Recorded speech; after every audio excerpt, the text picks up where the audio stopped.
নমস্কার বন্ধুরা, সবাই কেমন আছো? আশা করি সবাই ভালো আছো। আমিও ভালো আছি তোমাদের আশীর্বাদে আর তোমাদের ভালোবাসায়। তো চলে এলাম বন্ধুরা নতুন একটা লং ভিডিও নিয়ে।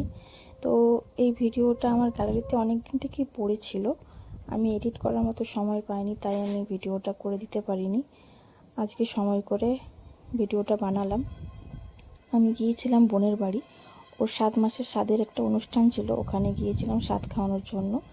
তো ওখানে গিয়েই এই জিনিসগুলো বানাই আমি ওর স্বাদের জন্য, খাবারগুলো। তো সেইগুলোই তোমাদের সবাইকে দেখাচ্ছি কি কি বানিয়েছিলাম। তো আমি এখানে রাইস করেছিলাম, আর রাইসটাকে সুন্দর করে নিয়ে সাজিয়ে নিয়েছি থালার মধ্যে। সঙ্গে কিছু ভাজা দিলাম, আলু ভাজা, পটল ভাজা, বরবটি ভাজা, উচ্ছে ভাজা, আর তার সাথে মাছের ডিমের বড়া। এখানে একটা বড় কাতলা মাছ ছিল, কাতলা মাছের মাথাটাকে সুন্দর করে বসিয়ে দিলাম প্লেটে, তার উপরে সুন্দর করে সাজিয়ে নিলাম। জানি না কেমন হয়েছে, তোমরা দেখে বলো কেমন হয়েছে। তো সুন্দরভাবে সাজিয়ে নিয়েছি। তো এবারে পরিবেশন করলাম, দিয়ে দিলাম। তার সাথে ঝিঙে পোস্ত করেছিলাম, ঝিঙে পোস্ত, চিংড়ি মাছের মালাইকারি, আর সেই মাছের মাথাটা যেটা সুন্দর করে সাজিয়েছিলাম, মাছের কালিয়া ছিল ওটা, ওটা দিয়ে দিলাম। এরপর দিয়ে দিলাম মাছের ডিমের চাটনি, তারপরে আছে দই মিষ্টি, পাঁপড়টা আর আমটা দেওয়া হয়নি, ওটাও দিয়ে দিলাম।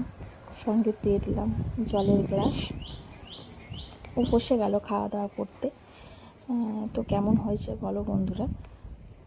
তোমাদের কাছ থেকে একটা জিনিসই চাইবো, তোমরা সবাই একটু প্লিজ ওকে আশীর্বাদ করো, যেন ও খুব ভালো থাকে, সুস্থ থাকে। আর ওর সঙ্গে যে আছে, আমাদের যে নতুন অতিথি আসছে, সে জন্য খুব ভালো থাকে, সুস্থ থাকে, সব কিছু যেন ভালোভাবে মিটে যায়। তোমাদের কাছে এইটুকুই আমার চাওয়া। তো বন্ধুরা, কেমন হয়েছে তোমরা যদি আমাকে একটু জানাও, তাহলে আমি একটু বেশি খুশি হব। আর প্রার্থনা করো ওর জন্য, যদি ভালো লাগে লাইক কমেন্ট শেয়ার করে দিও প্লিজ।